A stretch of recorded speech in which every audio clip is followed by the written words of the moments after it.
әтидән калган тәрбия, әтидән биргән нәсихәтләр зур роль уйнаган.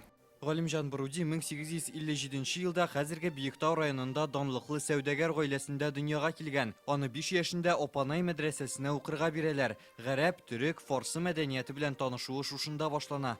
Кечкенә Галимҗан шул кадәр сәләтле була ки, 4 елдан аңа үзенә шәкертләрне укыту мөмкинлеге бирелә. Монда Бухара, Сәгуд Гарәбстаны, Мисырда укыган мөгаллимнәр эшләгән. Аннары үзе дә 7 ел дәвамында Бухарага барып гыйлем ала. Казанга кайткач 5-нче Җәмигъ мәчетенең 2-нче мулласы итеп билгеләнә һәм башкалада белем сайлыгына игътибар итә. Балаларны яңача укыту турында уйлана башлый.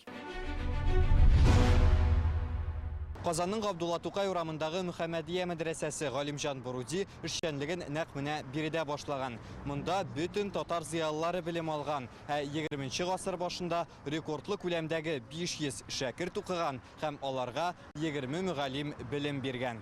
3 катлы әлеге бинаны Галимҗан Борудиның әтисе төзеткән. Башка мәдрәсәләрдән аермалы буларак, монда рухи белем биреп кенә калмыйча, табигый фәннәрдә укытыла. Белгечләр аның Европа мәгариф системасына охшашлыгын ачыклаган. Ярлы гаиләдән чыккан малай кызларны бушлай укытсалар, бай нәселдән булучылардан билгеле бер сумма гына алганнар. Драматург Галяскар Камал,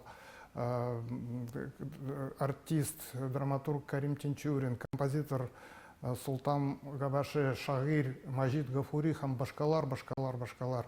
Бу әлбәттә Галимҗан Борудиның зур роле. Мөхәммәдия мәдрәсәсенә 1901 елда шушы таш бина нигез салынды һәм бу татарлар арасында шуның кадәр зур казанышларга иреште, ягъни бер юлы 1000дән артык укучы укыды. Һәм инде ул татарларны берләштерүче мәркәз булып торды. Һәм күрәбез хәзерге көндә Мөхәммәдия мәдрәсәсендә без шушы әүвәлге шушы дәрәҗәсенә кайтарырга тырышабыз. Әлеге дини белем бирү үзәген саклап калу өчен 2020 елда бинаны төзекләндерә башлыйлар. Хәзер Мөхәммәдия республика дәрәҗәсендәге мәдәни мирас объекты, илдәге иң борынгы ислам уку йортларының берсе санала. Шәригать кануннарын өйрәтүче милли рухлы уку йорты булып кала.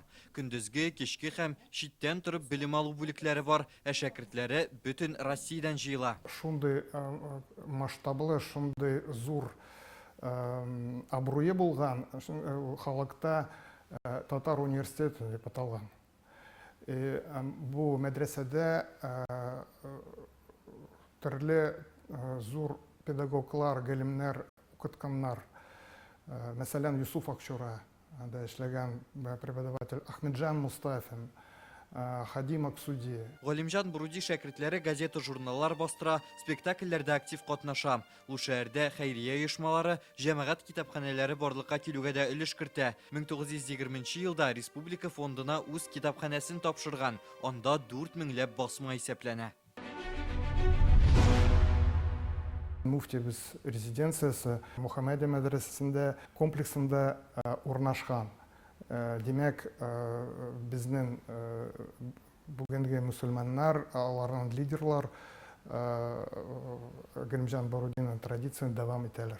Казанның Мәскәү районында Галимҗан Боруди урамы да бар. Узган ел анда музыка мәктәбе белән китапханәне төзекләндереп кулланылышка тапшырдылар. Диварга Галимҗан Боруди сурәте төшерелгән. Рүзәл Шарипов, Алмаз Зиядинов, Яңа гасыр каналы.